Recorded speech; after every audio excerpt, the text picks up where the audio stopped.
College की जिंदगी ना जाने कितने हाईज और लोज लेकर आती है। मार्क्स, एग्जाम्स और भविष्य का दबाव, और फिर वो सब ऊपर से डिप्रेशन का भी साथ। इस कहानी में एक कॉलेज स्टूडेंट की जिंदगी की स्ट्रगल्स और उनकी जर्नी को देखते हैं। चलो आओ देखते हैं कैसे वो डिप्रेशन से लड़ते हुए अपने रास्ते को ढूंढते हैं। सुरेश पढ़ने में बहुत होशियार था, एग्जाम भी अच्छे गए थे, लेकिन 1 महीने की बीमारी ने उसको आत्महत्या के लिए मजबूर कर दिया। हुआ यूं कि सुरेश होनहार स्टूडेंट था, ठीक ठाक मेहनत करता था और ध्यान से पढ़ता था, जिस कारण उसके अच्छे नंबर आते। इस क्वालिटी को देखते हुए टीचर्स ने समझाया कि तुम MBBS की तैयारी करो। सुरेश को अपने आप पर पूरा भरोसा था। उसने 2 साल मन लगाकर मेहनत की, सब बढ़िया चल रहा था। अचानक साल के अंत में सुरेश को टाइफाइड हो गया और 1.5 महीने तक वह बीमार पड़ा रहा।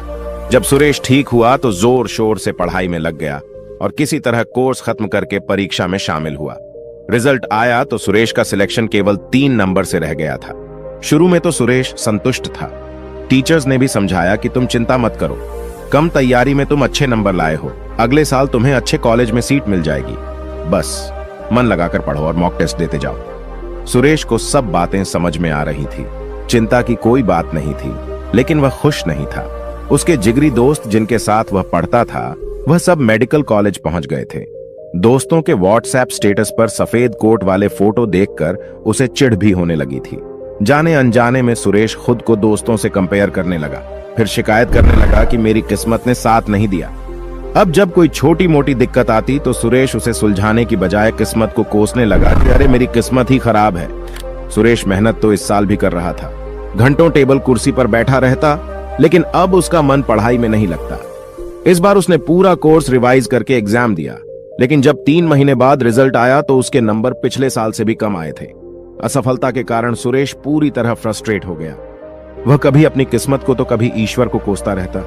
वह बार बार खुद से दोहराता, इतनी मेहनत के बाद भी सिलेक्शन नहीं हुआ, मेरे साथ धोखा हुआ है। वह दिन भर अतीत के बारे में सोचता रहता। अगर कोई टोक दे तो उसे पूरे दिन बुरा लगता और वह बदला लेने की सोचता। उसके बदले व्यवहार के कारण लोगों ने उसे समझाना भी छोड़ दिया था। एक दिन सुरेश पूरी तरह हताश होकर एक पहाड़ की तरफ चल दिया कि ऐसे जीने का क्या मतलब जब मन को चैन नहीं मिल रहा। सुरेश काफी देर तक चोटी के किनारे खड़ा रहा। उसे समझ नहीं आ रहा था कि मैं क्या करूं, कैसे छलांग लगाऊं। तभी पीछे से आवाज आई। पीछे से वह आवाज नहीं, आज्ञा थी। सुरेश के पैर अपने आप पीछे हट गए। उसने पीछे मुड़कर देखा तो एक अधेड़ उम्र का योगी या साधु जैसा दिखने वाला आदमी खड़ा है। योगी तो एक नजर में ही सब कुछ समझ गया था। उसने पूछा, क्या हुआ तुम्हारे साथ जो तुम कूदने जा रहे थे? सुरेश ने सारी बात बता दी। आज पहली बार सुरेश ने अपने मन का दुख किसी के साथ बांटा तो उसे काफी हल्का महसूस हुआ। योगी ने सुरेश से कहा, यह बहुत छोटी समस्या है जिसे तुमने बड़ा बना लिया है। अगर तुम चाहो तो मैं इस परेशानी का आसान हल दे सकता हूं। सुरेश ने कहा, मुझे जल्दी बताइए, मुझे क्या करना होगा? मैं हर हाल में बुरी बातों और असफलता को भूलना चाहता हूं। योगी ने कहा, मेरी कुटिया पास में ही है, वहीं बैठकर बात करेंगे। कुटिया के आते ही योगी ने सुरेश को पेड़ के पास बैठाया और अपनी कुटिया के अंदर चले गए। थोड़ी देर बाद योगी बाहर आए। उनके हाथ में एक जलता हुआ दीपक था। उन्होंने सुरेश से बोला, हाथ आगे बढ़ाओ और इस दीपक को पकड़ो। योगी ने सुरेश से पूछा, इस दीपक का वजन कितना होगा? सुरेश ने कहा, कुछ खास वजन नहीं है।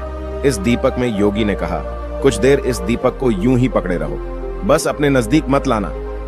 कुछ देर में ही सुरेश के हाथ दुखने लगे। योगी ने फिर पूछा, अगर तुम इसी तरह दीपक को 1 घंटा पकड़े रहो तब क्या होगा? सुरेश बोला, ऐसा करने से हाथों में दर्द होने लगेगा। योगी ने कहा, और अगर दीपक को पूरा दिन पकड़े रहो तब क्या होगा? सुरेश ने कहा कि हाथ सुन्न पड़ जाएगा, मांसपेशियों में खिंचाव बढ़ जाएगा। योगी ने कहा, क्या इस दीपक के वजन में कोई अंतर आया है? सुरेश ने कहा, नहीं, दीपक का वजन तो पहले ही जितना है। योगी ने कहा, जैसे दीपक हल्का होने के बावजूद हाथ को चोट पहुंचा सकता है, वैसे ही छोटी मोटी बात, चिंता न करने वाली बात अगर दिन भर पकड़े रहोगे तो भी अपने आप को भयंकर कष्ट में डाल लोगे। योगी ने कहा, जैसे कष्ट से बचने के लिए आपको बस दीपक नीचे रखना है, वैसे ही तुमको अपनी चिंता और शिकायत को नीचे रखना है। तुम्हारी कहानी चिंता, तुलना, शिकायत से लेकर असफलता और फ्रस्ट्रेशन की है। यह सब तुम्हारे पहले विचार के साथ शुरू हुआ जब तुमने सोचा कि मैं पीछे रह गया, और यह विचार बार बार मन में चलता रहा। और ये विचार बार बार मन में चलता रहा। तब इसने तुलना यानी कंपैरिजन का रूप ले लिया। फिर कंपैरिजन ने शिकायत का रूप लिया। जब शिकायत की आदत पड़ गई तो तुम्हारे मन का चैन ही खत्म हो गया। सुरेश ने कहा, यह तो सब मैं समझ रहा हूं, मेरी आदत बन गई है। मैं दिन भर यही सब सोचता रहता हूं। बताइए मैं क्या करूं? योगी कहते हैं कि सबसे पहले इस बात को समझो कि जीवन में कभी न कभी यह हम सबके साथ होता है। हम प्लान बनाते हैं, मेहनत करते हैं, लेकिन वह पूरे नहीं हो पाते। इसमें न किस्मत की गलती है न हमारी, बस हम नए सिरे से दोबारा कोशिश करते हैं। यह सब तुम्हारे साथ छोटी उम्र में हो गया। तुमने ईमानदारी से मेहनत की लेकिन रिजल्ट नहीं मिला। लेकिन अगर तुम इस घटना से सीख लो, शिकायत और नेगेटिव विचारों को छोड़कर अच्छाई देखो और अपने काम में मन लगाओ, तो फिर जीवन में तुम्हें असफलता कभी नहीं रोक पाएगी। सुरेश अब उत्सुक था। उसे समझ में आने लगा कि उसे एक नई स्किल सीखनी है। यह घटना उसके जीवन का एक बड़ा लेसन बन गई। उसने योगी से पूछा, मुझे यह तो समझ आ गया कि पुरानी बातों को बोझ नहीं बनाना है, पर यह सब मैं करूंगा कैसे? योगी ने कहा, हमारा इंसानी दिमाग इस तरह से प्रोग्राम्ड है कि या तो यह धन्यवाद महसूस कर सकता है या फिर चिंता कर सकता है। इसलिए अपने दिमाग को धन्यवाद देना सिखाओ। छोटी छोटी चीजों में अच्छाई देखने की आदत डालो। ऐसा करने से कुछ देर तो तुमको चैन मिलने लगेगा, लेकिन कभी कभी धन्यवाद देने से काम नहीं चलेगा। हर रात सोने से पहले तुम्हारा मन हल्का हो जाना चाहिए। आज के दिन की गलती और दुख कल परेशान नहीं करना चाहिए, तभी जीवन में प्रगति होती है। इसलिए सोने से पहले तुम्हारा मन हल्का होना बहुत जरूरी है।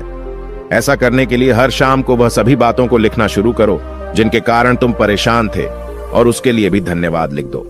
फिर 2 लाइनें लिखो कि आज तुमने क्या अच्छा किया, और 2 लाइनें कल तुम क्या बेहतर कर सकते हो। बस ये 3 चीजें लिखो। इससे मन को सुकून मिलेगा। कल कुछ बेहतर करने की इच्छा होगी। ऐसा करो और चैन से सोने चले जाओ। इस नाइट रूटीन को अपने जीवन में प्राथमिकता दूं।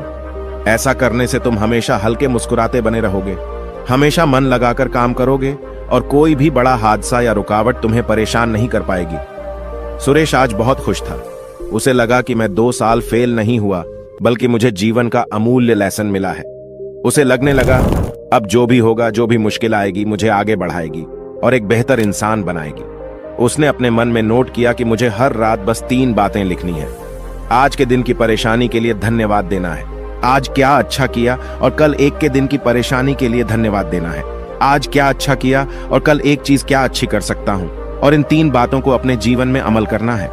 दोस्तों, अगर आपको यह वीडियो पसंद आया तो देखिए, हमारी यह वीडियो जो आपको हर काम में ध्यान कैसे ढूंढना है यह सिखा देगी, और हमसे जुड़ने के लिए सब्सक्राइब करिए। तब तक के लिए आपका दिल से आभार चाहता हूं।